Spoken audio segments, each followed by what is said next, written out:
সময় হয়েছে কিনা জোরে কর না হয়েছে কিনা এখনই শিখুন। আচ্ছা বলেন তো মানুষকে শিক্ষা দেয় আল্লাহ কি দিয়া? কলম দিয়া শিক্ষা দিচ্ছে। আচ্ছা একটা প্রশ্ন করি, কলমের ক্ষমতা বেশি না অস্ত্রের ক্ষমতা বেশি? কোন সন্দেহ আছে? আল্লাহ পাক বলেন আমি কলম দ্বারা মানুষকে শিক্ষা দিয়েছি। ইকরা বিসমি রাব্বিকাল্লাযী খলাক খলাকাল ইনসানা মিন আলাক ইকরা ওয়া রাব্বুকাল আকরাম আল্লাযী আল্লামা বিল কলম। এইজন্য ছেলেদের হাতে, ছাত্রদের হাতে, ছাত্রীদের হাতে কলম দেন, কিন্তু আপনি কলম না দিয়া আপনি দিয়েছেন হেলমেট, আপনি দিয়েছেন অস্ত্র। কথা কি ঠিক বললাম? ছাত্রদের হাতে থাকার কথা কি ছিল? আপনি কি দিয়েছেন?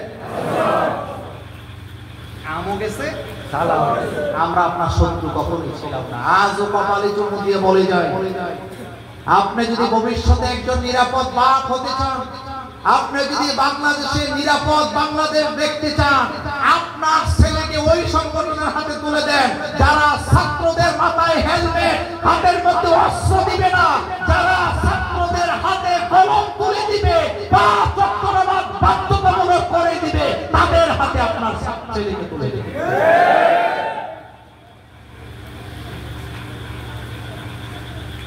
আপনি তাদের হাতে ছেলেকে তুলে দেন যারা টাকনোর উপরে কাপড় পরে কখনো টাকটোর নিচে কাপড় নামতে দেয় না। নামাজ কয় ওয়াক্ত? যারা 5 ওয়াক্ত নামাজের হিসাব নেয়, আপনি তাদের দল করেন। আচ্ছা বলেন তো রাসূল কারীম সাল্লাল্লাহু আলাইহি সাল্লামের 23 বছরের জীবনে, নবুয়তের জীবনে রাসূল যে রাষ্ট্র পরিচালনা করেছেন, সেই রাষ্ট্রের ব্যাপারে রাসূল বুখারীতে বলেছেন খায়রুল কুরুনি কারনি সুম্মাল্লাযীনা ইয়ালুনাহুম সুম্মাল্লাযীনা ইয়ালুনাহুম। যে মানুষগুলা মারামারি করত, সুদের ব্যবসা করত, ঘুষ খাইত, মানুষের সম্পত্তি হরণ করত, কোরআনের আইন দ্বারা মানুষগুলাকে সোজা পথে নেওয়া গেছে নাকি যায় নাই? সেই রাসূল বলেন খায়রুল কুরুনি কারনি, আমার যুগ শ্রেষ্ঠ যুগ। সুম্মাল্লাযীনা ইয়ালুনাহুম সুম্মাল্লাযীনা ইয়ালুনাহুম, আমার পরে আমার সাহাবাদের যুগ, সাহাবাদের পরে আমার তাবেঈদের যুগ শ্রেষ্ঠ যুগ। তার মানে বোঝা গেল রাসূল কারীম সাল্লাল্লাহু আলাইহি ওয়াসাল্লামকে যদি অনুসরণ করতে চান, আপনি রাসূলের সর্বক্ষেত্রে অনুসরণ করা লাগবে। আল্লাহ রাসূল বলেছেন মান আহিয়া সুন্নতি ফাকাদ আহাব্বানি ওয়া মান আহাব্বানি কানা মাই ফিল জান্নাহ। যারা আমি নবীর একটা সুন্নতকে জীবিত করলো, তারা যেন আমি মুহাম্মদ সাল্লাল্লাহু আলাইহি ওয়াসাল্লামকে ভালোবাসলো, আর যারা আমি নবীকে ভালোবাসবে আমার পাশের জান্নাতে তারা বাস করবে। কিন্তু আফসোসের ব্যাপার হলো মেসওয়াক করা সুন্নাত, এটা আমার পকেটে পাওয়া যায়, কিন্তু জিহাদ করা নবীদের সুন্নাত। সেই সুন্নতের কথা বললে কিছু আলেম খতিব সাহেবরা নাক ছিটকায়া চলে যায়, এই রকমের মুনাফিক আমাদের দেশে আছে। আছে না নাই? আছে। আচ্ছা বলেন তো মেসওয়াক করা কি সুন্নাত? তো জিহাদ করা কি ফরজ? জিহাদ করা কি শুধু সুন্নাত? ফরজ। কোথায় থাকে তখন আপনার দাওয়াত? আল্লাহ পাক বলেন উদউ ইলা সাবিলি রাব্বিকা বিল হিকমা ওয়াল মাউইজাতিল হাসানা ওয়াজাদিলহুম বিল্লাতি হিয়া আহসান। আল্লাহ পাক বলেন আপনি দাওয়াত দেন, উদউ মানুষকে ডাকেন, আল্লাহর দিকে ডাকেন। আর আমরা মোল্লারা ডাকা দাওয়াত দেওয়ার চাইতে খাওয়ার তালে বেশি আছে। ঠিক বললাম? আমরা মোল্লারা দাওয়াত দেওয়ার তালে আছি না খাওয়ার তালে আছি? কিন্তু রাসূল, আচ্ছা এবার বলেন তো রাসূল কারীম সাল্লাল্লাহু আলাইহি ওয়াসাল্লামের 23 বছরের নবুয়তের জীবনে কারো বাড়িতে একবার যায়া খতম কইরা দোয়া করছে? একবারও কি হইছে? না। একবারও কি হইছে? দুর্বল আওয়াজ। একবারও কি করছে? না। কারো বাপ মা মারা গেছে, রাসূল সাল্লাল্লাহু আলাইহি ওয়াসাল্লাম 3 দিনের দিনে যাইয়া ওখানে খতম করে দোয়া করছে, জীবনে একবারও কি হয়েছে? না। রাসূল যেটা জীবনে একবারও করেন নাই সেটা আপনি সুন্নাত বানাইছেন। আর রাসূলের 23 বছরের রিসালাতের দায়িত্ব পালন করতে গিয়া দান মোবারক শহীদ হলো, রক্ত দেওয়া লাগলো, রাসূল জেল খাটলেন 3 বছর। অথচ ইসলামী আন্দোলনের কথা বললে আপনি বলেন আমি কোনো দল টরে নাই, আপনি যে মুনাফিক এতে কোনো সন্দেহ। রাসূল বিচারপতি ছিলেন কি ছিলেন না? কেমন বিচারপতি ছিলেন? রাসূল বললেন আমার মেয়ে ফাতেমাও যদি চুরি করে আমি মুহাম্মদ সাল্লাল্লাহু আলাইহি ওয়াসাল্লাম আল্লাহর জাতের কসম করে বলি আমি আমার মেয়ের হাত কেটে দেব। কথা সত্য না মিথ্যা? কথা সত্য না মিথ্যা? তা আপনি হাত কাটার আইনের কথা বললে আপনি নাকসিক না, আপনি জুতা চুর পাইলে পিড়ায় পিড়ায় মাইরেই ফেলেন, অথচ কোটি কোটি টাকা দেশ থেকে চুরি হয়ে গেছে, আপনার কোনো ভূমিকা নেই। এটা মদিনার আইন।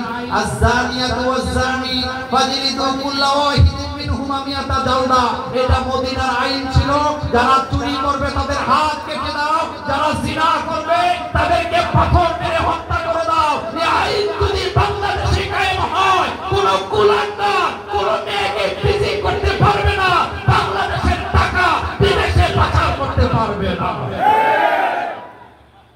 কিন্তু আপনি আইনে বাধা দিচ্ছেন কেন? ডাল মেকুস একটা ঘটনা বলুন, আমি খুব লম্বা করবো না, কয়েক মিনিট শেষ করে একটা কথা বলি। এলাকায় মেয়ে দেখতে আসছে, কি দেখতে আসছে? তো মেয়ে যে দেখতে আসছে ছেলে পক্ষ, মেয়ে পছন্দ হয়েছে, এবার ছেলে দেখা পালা, ছেলেদের বাড়িতে গেছে।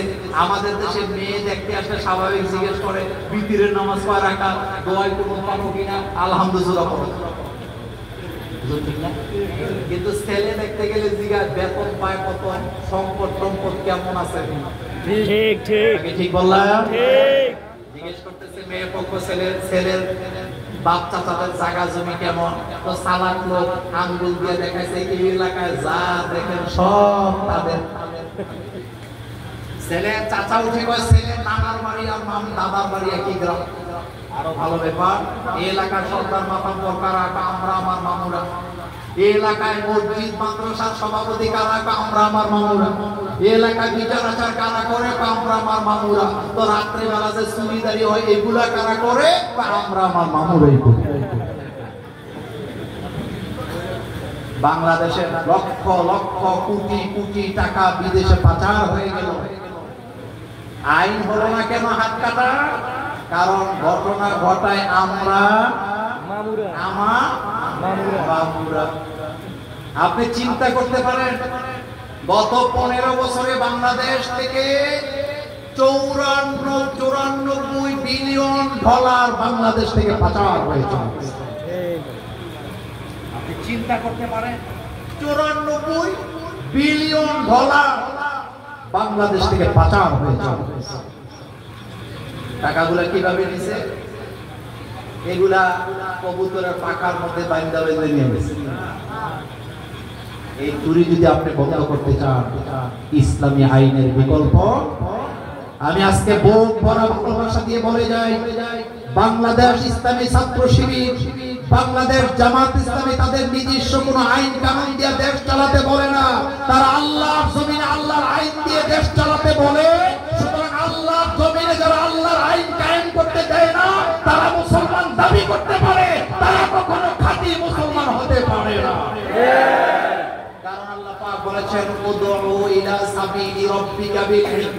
এখানে বললেন তোমরা হিকমা দিয়ে মানুষকে দাওয়াত দাও, আমার দিকে দাওয়াত দাও। আরেক আয়াতে বলছেন উদখুলু ফিস সিলমে কাফা, পরিপূর্ণভাবে ইসলামে দাখিল হও। শুধু নামাজ পড়লে হবে না, শুধু মুখ দেখানো রোজা রাখলে হবে না, মসজিদ কমিটির সভাপতির পদটা দখল করলে হবে না, আল্লাহর জমিনে আল্লাহর দ্বীন কায়েমের আন্দোলনে নিজেকে শরীক করা লাগবে। এই হুকুমটা আচ্ছা বলেন আকিমুস সালাত এটা কার অর্ডার? আকিমুদ্দিন এটা কার অর্ডার? একই কথা আকিমুস সালাত, নামাজ কায়েম করো।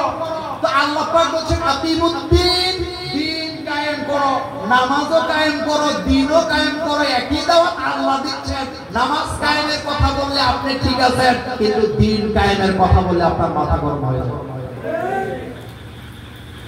এখন এই সুযোগ যে মসজিদের ইমাম সাহেব, খতিব সাহেব মিম্বরে দাঁড়িয়ে বলবে আমি কোন দল করি না, অথচ রাসূলুল্লাহ দল করেছেন, মুসা আলাইহিস সালাম দল করেছেন, ইব্রাহিম আলাইহিস সালাম দল করেছেন, কিন্তু মিম্বরে বসে বলে আমি দল করি না, তাকে মসজিদের মিম্বর থেকে নামিয়ে দাও। আল্লাহ পাক বলছেন আমি নবীদেরকে আইম্মাদেরকে আমি নেতা বানাইছি। কি বানাইছি?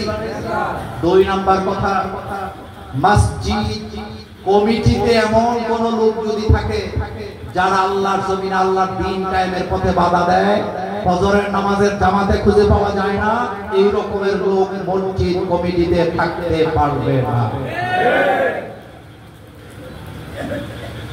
বাংলাদেশের শিক্ষানীতি যতক্ষণ পর্যন্ত রবের শিক্ষানীতি দিয়ে না চলবে, এদেশের মানুষকে আপনি সরল পথ দেখাতে পারবেন।